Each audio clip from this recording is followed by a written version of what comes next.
Hey guys, this is Mike. Just wanted to take a few minutes to show you my latest diorama.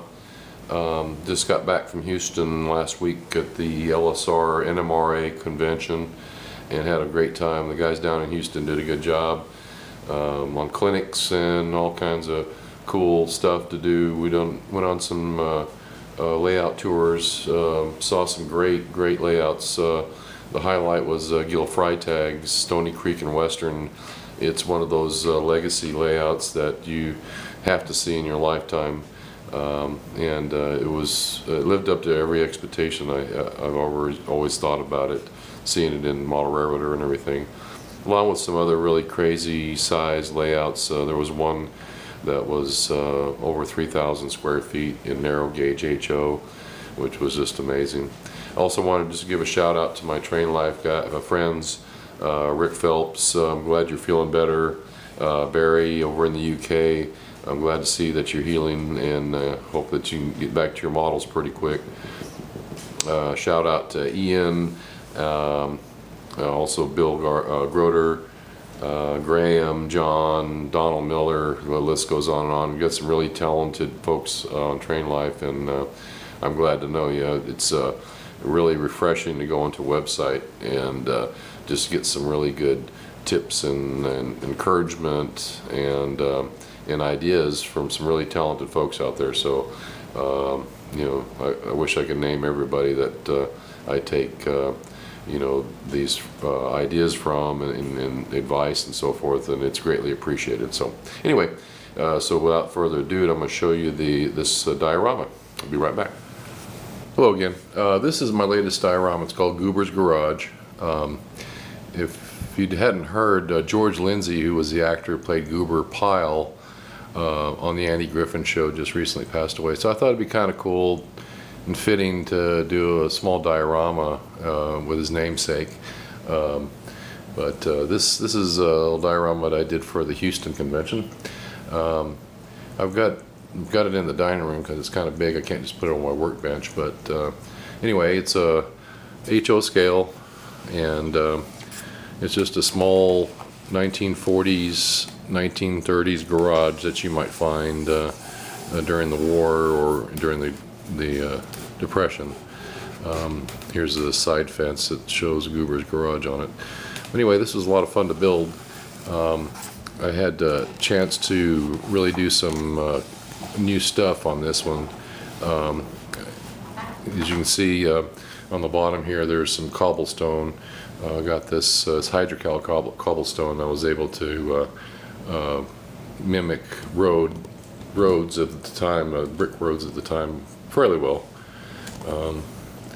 And then also I did some work with the dirt here as well to give it some nice tracks and so forth for through the mud. This is the junkyard that's next to Goober's. It consists of a Weiss model AB Mac steam-powered wrecker, and then in the back there I've got some older kits that I just didn't finish building and just turn into like a junk pile and so forth. Here's another Texaco truck here, but you can see the gentleman is waiting patiently for his truck or his car that is just towed in to be put down. And here's a guy traveling down the road with his dog in the back, so kind of enjoying the countryside. Here's the front of the station. It's 20 cents a gallon back in 1941, so I wanted to make sure that was correct.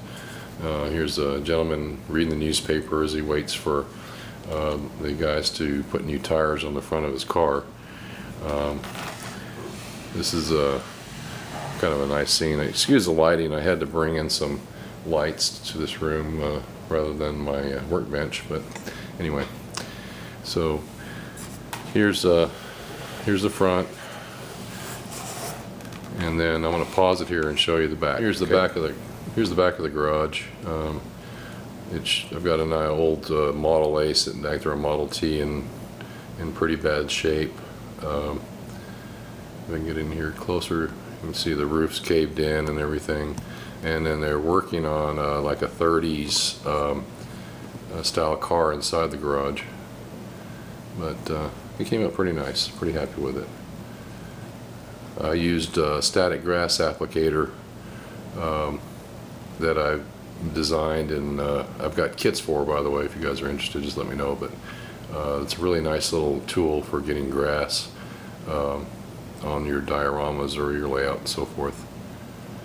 So anyway, we're gonna pop off the lid here and I'll show you the interior. Here's the interior. It's replete with the pit, and it's inside. There's a, it's hard to see, but I'll turn on the lighting here in a minute, but there's a welder working on the frame of the vehicle, along with a gentleman working on the mechanic working on the motor. Got a gentleman over here hitting, has a wrench in his hand, is hitting some stuff on the workbench. I'll show you a little bit something later on that's kind of neat with that particular figure. Here's the side wall. You see all the tools. These are all laser cut. I think I got those from Vector Cut tools. They're really fine quality details, and I invite you to check out his website, Vector Cut. Got some really nice stuff. I think he even does HO scale hot dogs and hamburgers. It's totally insane. So here's the back of the shop. We got some doors and so forth hanging on the wall there. Again, there's a bunch of details I like to put on these models. And here's the other side wall. There's some fan belts and tires and so forth. This is all scratch built, board on board construction. And then I used Walters, or actually Campbell's corrugated metal in the front there. Came up pretty nice. Anyway, I'm going to turn this off here and I'll be right back. I want to show you some of my newest stuff that I'm working on. So I'm back. The one thing I really enjoy is going on YouTube and Train Life and so forth, and just seeing what all's out there as far as new breakthroughs in the hobby. And there's one gentleman that I need to shout out to. He's a master model railroader out of Australia. His name is Laurie McLean. He's got a YouTube, I think it's Scooby NMRA, and he's really pioneering a lot of the automation that's being done on HON3 as well as HO size models. And I welcome you to go over to his YouTube channel. Again, Scooby NMRA. And he's got just some amazing work when it comes to automating figures and so forth. And so I thought I'd give it a try on this particular module. You can see that I put a little button there at the bottom that during the convention people could press that. But basically what it does is when you press that, it activates the lighting, sound, and movement on the module. Now I'm going to focus in on first on the tow truck there. You can see that it's actually moving up and down. Get that in there. And I've got a little cam motor back there, and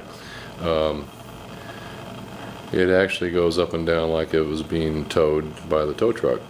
Let's go do it real quick, and you can see it go back up. Kind of slow. I didn't want it to be too jerky in nature, but you can see it slowly rising there. And let me go to this other part. Turn off the lighting that I had in the room here, so I can show you the lighting that I put in the interior of the building. I bought a arc welding module. I think this is from Baketronics. And what's really cool about this module is it's got a sound as well as if you can, I don't know if you can be able to tell, but there's small sparks that you pipe light through fiber optics on the floor. But to the left and right of the car there, you can see these red spots. That's mimicking the sparks that come off of the arc welder when the guy's down there in the pit working on the car. It has like a nice little idle where the light just kind of flickers and like it's cooling down, and then he starts up again and starts welding. Really nice. This is the second one of these modules that I've installed. I did one on the Grizzly Flats diorama. I'm really happy with it. It takes a little bit of work to get the fiber optics and everything installed, but it's well worth it. And last thing I'm going to show you, I'll be right back. So the last thing I'm going to show you is the last bit of animation I added to the module. The man that I talked about earlier that was holding the wrench and is kind of pounding a gear that's sitting on the module or on the desk there. I went ahead and following Lori McLean's tutorial on YouTube, went ahead and automated him, which was a lot of work at first, but once you learn how to do it, it's really quite easy. But so here he goes. In a minute you're going to see him raise his hand up, and this is HO, so was really happy with it actually working continuously over the weekend, which was nice. But you know, I've got him just going up and down with the wrench. Automation is something I really want to get into going forward. It brings a lot of stuff to light as far as the diorama, brings it to life, excuse me, and I'm looking forward to trying some more of it. Again, try his YouTube. It's Scooby MMR on YouTube, and you'll see some just amazing stuff that he's done. But anyway, so this is my latest diorama.